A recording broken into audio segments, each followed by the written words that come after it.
नमस्कार दोस्तों स्वागत है आप लोगों को मेरा चैनल मधुर वार्ता में। दोस्तों, कभी आपने किसी अपने के लिए बहुत कुछ किया है, उसकी परेशानी में उसके साथ खड़े रहे, उसके बुरे समय में उसका हाथ पकड़ा, उसकी खुशी को अपनी खुशी समझा, लेकिन जब एक दिन आपको उसकी ज़रूरत पड़ी वही व्यक्ति आपके साथ नहीं था। उस क्षण दुख सिर्फ इसीलिए नहीं हुआ कि वह आपके साथ नहीं था, दुख इसीलिए हुआ क्योंकि आपके मन ने कहा था मैंने उसके लिए इतना किया है, वह मेरे लिए जरूर करेगा।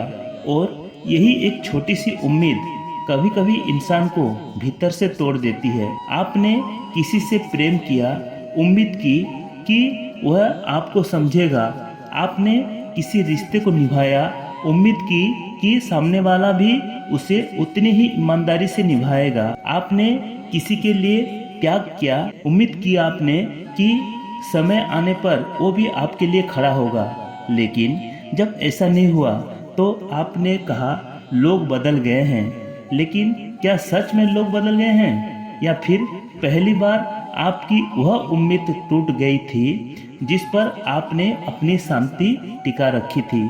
यहीं से एक बहुत गहरा प्रश्न जन्म लेता है दोस्तों। अगर इंसान लोगों से उम्मीद करना छोड़ दे तो क्या वह रिश्तों से दूर हो जाएगा? क्या वो कठोर बन पाएगा? क्या उसके भीतर प्रेम खत्म हो जाएगा?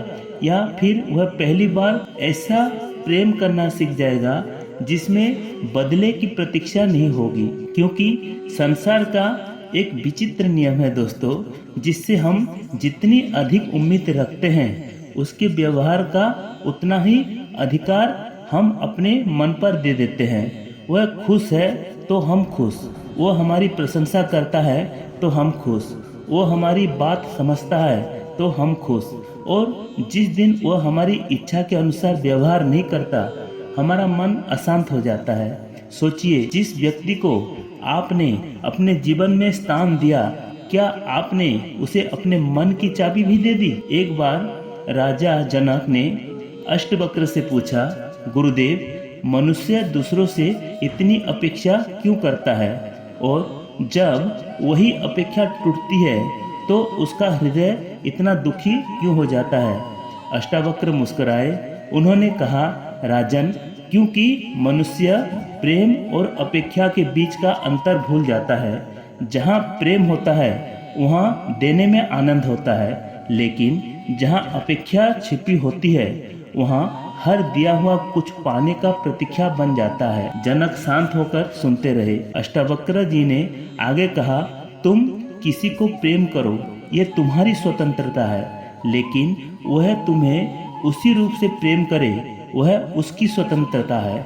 यही बात मनुष्य समझ ले तो उसके जीवन का आधा दुख उसी क्षण समाप्त हो सकता है, क्योंकि हम दूसरों के कर्म को नियंत्रित नहीं कर सकते, लेकिन अपनी अपेक्षा को देख सकते हैं। हम यह तय नहीं कर सकते कि कौन समझेगा, लेकिन यह जरूर तय कर सकते हैं कि किसी की ना समझने से हमारी शांति नष्ट ना हो। और इसका अर्थ यह बिल्कुल नहीं कि अब किसी से प्रेम मत करो, किसी के लिए कुछ मत करो, या रिश्तों से दूर हो जाओ। ये नहीं, सच्चा वैराग्य यह समझाना है कि मैं अपना कर्तव्य करूँगा, प्रेम करूँगा, अपनी ओर से पूरी सच्चाई रखूँगा, लेकिन अपनी आत्मिक शांति की जिम्मेदारी किसी दूसरे व्यक्ति को नहीं दूंगा। क्योंकि जिस दिन आपकी खुशी किसी के व्यवहार पर निर्भर होना बंद हो जाती है, उस दिन संसार वही रहता है, लोग वही रहते हैं, रिश्ते भी वही रहते हैं, लेकिन आपके भीतर का बंधन टूटने लगता है। और शायद यही वह दिन है जब आपके पहली बार समझ आता है लोगों से उम्मीद छोड़ना लोगों को छोड़ना नहीं है, यह तो स्वयं को उस उम्मीद के बंधन से मुक्त करना है। राजा जनक कुछ देर तक मौन रहे। उनके मन में एक प्रश्न अभी भी बाकी था। उन्होंने अष्टावक्र जी से पूछा, गुरुदेव, यदि मनुष्य दूसरों से कोई अपेक्षा ही ना रखे तो फिर संसार के संबंध कैसे चलेंगे? अष्टावक्र जी ने कहा, राजन, अपेक्षा छोड़ने का अर्थ यह नहीं कि तुम अपने संबंधों के प्रति उत्तरदायित्व छोड़ दो। तुम अपने माता पिता का सम्मान करो, अपने परिवार का ध्यान रखो, मित्र के संकट में उसके साथ खड़े रहो। जिसने तुम्हारे लिए कुछ किया है उसके प्रति कृतज्ञ रहो। लेकिन एक बात समझ लो, तुम्हारा कर्तव्य तुम्हारे हाथ में है, दूसरे का व्यवहार तुम्हारे हाथ में नहीं है। यही अंतर मनुष्यों को भीतर से मुक्त करता है। मान लीजिए आपने किसी अपने के लिए कुछ किया, आपने उसके बुरे समय में साथ दिया, आपने अपनी सुविधा छोड़कर उसकी मदद की, लेकिन समय बदल गया। अब वह व्यक्ति आपको पहले जैसे महत्व नहीं देता। यही मन में एक आवाज़ उठती है, मैंने उसके लिए इतना किया, उसने मेरे लिए क्या किया। और इसी प्रश्न से दुख जन्म लेता है। ध्यान से देखिए, आपको केवल उसके व्यवहार से दुख नहीं हुआ, आपको इसलिए भी दुख हुआ क्योंकि आपके मन में एक हिसाब बन चुका था। मैंने इतना दिया, अब मुझे इतना मिलना चाहिए। मैंने इतना प्रेम किया, अब सामने वाले को भी उतना ही प्रेम करना चाहिए। मैंने उसका साथ दिया, अब उसे मेरा साथ देना ही चाहिए। लेकिन जीवन कोई व्यापार नहीं है दोस्तों, जहाँ हर कर्म के सामने तुरंत वैसा ही प्रतिफल मिल जाए।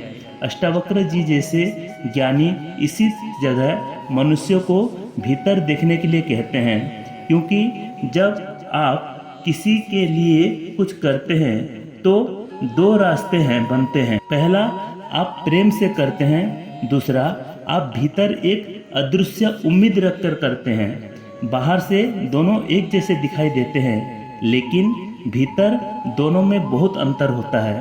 प्रेम कहता है मैं यह इसीलिए कर रहा हूँ क्योंकि मैं करना चाहता हूँ, और उम्मीद कहती है मैं यह कर रहा हूँ इसलिए एक दिन तुम्हें भी मेरे लिए ऐसा करना होगा।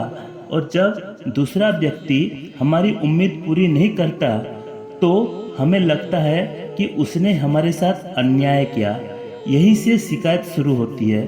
फिर शिकायत धीरे धीरे क्रोध बनती है, क्रोध दूरी बनाती है, और दूरी उस रिश्ते को भी कमज़ोर कर देती है जिसे बचाने के लिए हमने इतना कुछ किया था। इसीलिए कभी कभी समस्या सामने वाला व्यक्ति नहीं होता, समस्या वह कहानी होती है जो हमने उसके बारे में अपने मन में बना ली होती है।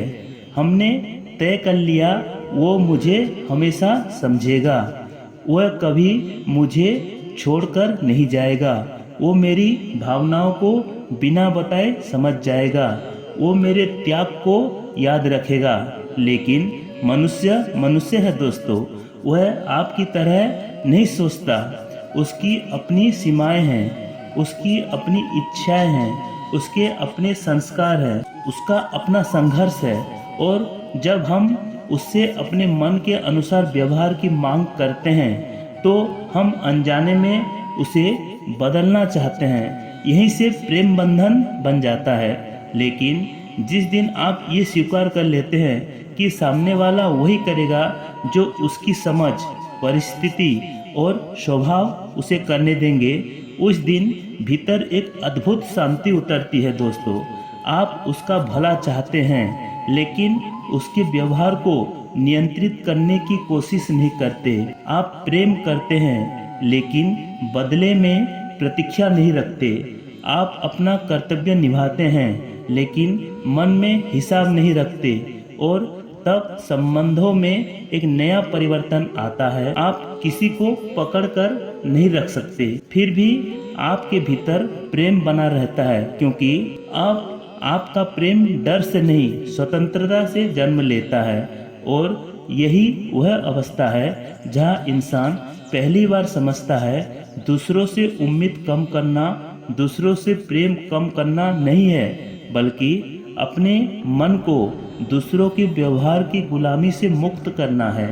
अब जनक ने अष्टावक्र की ओर देखा। अब उनके चेहरे पर पहले जैसा प्रसन्न नहीं था, लेकिन एक चिंता अभी भी थी। गुरुदेव, यदि मैं लोगों से उम्मीद छोड़ दूं, तो क्या उनके गलत व्यवहार को भी स्वीकार करता रहूंगा?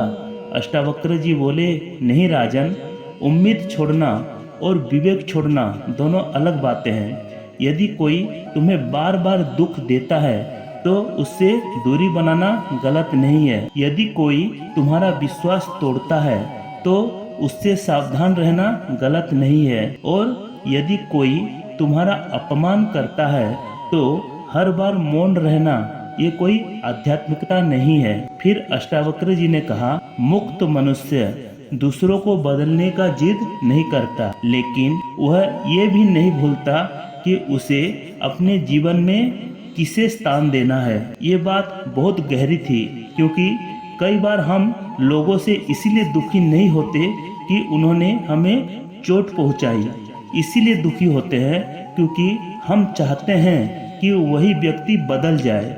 हम चाहते हैं कि वह समझे कि उसने हमारे साथ क्या किया, वह अपनी गलती माने, वह माफ़ी मांगे, वह पहले जैसा बन जाए। लेकिन हो सकता है वह कभी ना बदले, और तब प्रश्न यह नहीं है कि वह कब बदलेगा। प्रश्न यह है कि क्या आप उसकी प्रतीक्षा में अपना जीवन रोक कर रखेंगे। किसी के बदलने की प्रतीक्षा में आप कितने दिन अपने मन को अशांत रखेंगे, कितनी रातें उसी बात को सोचते हुए बिताएंगे, कितनी बार पुराने शब्दों को अपने भीतर दोहराएंगे। यहीं पर उम्मीद छोड़ने का वास्तविक अर्थ सामने आता है। आप व्यक्ति से घृणा नहीं करते, आप बस उसके व्यवहार से अपनी शांति को अलग कर देते हैं। आप कहते हैं, तुम जैसे हो वैसे रहो, मैं जैसा हूँ वैसा रहूँगा, मैं तुम्हारे लिए बुरा नहीं चाहता, लेकिन अब अपनी शांति तुम्हारे हाथ में नहीं दूंगा। और यही भीतर की स्वतंत्रता है। देखिए, जीवन में कुछ लोग हमारे साथ कुछ दूर तक चलने आते हैं, कुछ लोग हमें प्रेम देना सिखाते हैं, कुछ लोग हमें धैर्य सिखाते हैं, और कुछ लोग हमें ये सिखाकर चले जाते हैं कि अपनी खुशी किसी दूसरे के हाथ में नहीं रखनी चाहिए। इसलिए हर टूटता हुआ रिश्ता केवल नुकसान नहीं होता, कभी कभी वह एक शिक्षा भी होता है। लेकिन मनुष्य उस शिक्षा को तब तक नहीं देख पाता जब तक यह शिकायत में उलझा रहता है। वह कहता है, उसने मेरे साथ ऐसा क्यों किया। एक दिन वही प्रश्न बदल जाता है, मैंने अपनी शांति उसके व्यवहार के साथ क्यों बांध दी। और यही बदलाव मनुष्य के भीतर एक नई शुरुआत करता है। फिर वह लोगों से यह नहीं पूछता, तुम मेरे लिए क्या करोगे। वह स्वयं से पूछता है, मैं अपने कर्तव्य के रूप में क्या कर सकता हूँ। वह प्रेम करता है लेकिन बदले की मांग नहीं करता। वह मदद करता है लेकिन एहसान का हिसाब नहीं रखता। वह संबंध निभाता है लेकिन अपने अस्तित्व को खोकर नहीं। और सबसे बड़ी बात, जब कोई उसकी उम्मीद के अनुसार व्यवहार नहीं करता तो उसका मन तुरंत नहीं टूटता, क्योंकि अब उसने एक सत्य स्वीकार कर लिया है, दूसरों का स्वभाव उनके हाथ में है, लेकिन अपनी शांति का जिम्मेदारी मेरे हाथ में है। यही समझ धीरे धीरे मनुष्य को भीतर से मजबूत बनाती है। फिर वह अकेले होने से डरता नहीं, क्योंकि उसे पता है कि अकेलापन और आंतरिक शांति एक ही बात है। वह लोगों के बीच में रहता है, प्रेम करता है, हंसता है, रिश्ते निभाता है, लेकिन भीतर से स्वतंत्र रहता है। और तब उससे समझ आता है, लोगों से उम्मीद छोड़ने का सबसे बड़ा फल यह नहीं है कि लोग आपको दुख देना बंद कर दे, बल्कि यह है कि लोग चाहे जैसा व्यवहार करे, आपका मन हर बार उनके साथ टूटेगा नहीं। आपकी शांति धीरे धीरे वापस आपके पास आ जाएगी। और जिस दिन ऐसा हो गया, उस दिन शायद संसार में कुछ भी नहीं बदला होगा, लेकिन आपके भीतर बहुत कुछ बदल चुका होगा। दोस्तों, मुझे आशा है आपको ये वीडियो ज़रूर अच्छी लगेगी। दोस्तों, आपको अगर ये वीडियो अच्छी लगी तो मेरे चैनल मधुर वार्ता को please like, share and subscribe कर दीजिएगा। भगवती जगत जननी माँ दुर्गा आप सबकी कल्याण करे। इसी शुभकामनाओं के साथ आप लोगों को मेरी तरफ से जय माँ दुर्गा।